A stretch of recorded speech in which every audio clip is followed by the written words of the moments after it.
ஜெயம் ஹனுமனிருக்கையில் ஏது பயம். ஹனுமானின் திருநாவில் தினம் ஊறும் நாமமே, அதை அறிவாரின் மனமெங்கும் ஹனுமன் கோலமே.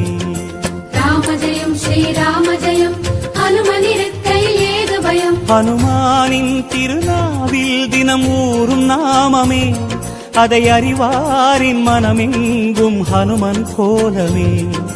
நன்மை வந்து சேரும் நமக்கு நாளும் வந்து சேரும், நன்மை வந்து சேரும் நமக்கு நாளும் வந்து சேரும். ராமநாமமே அன்பெனும் மலையில் அனுதினம் பெருகும் அமுதம் ஆகுமே.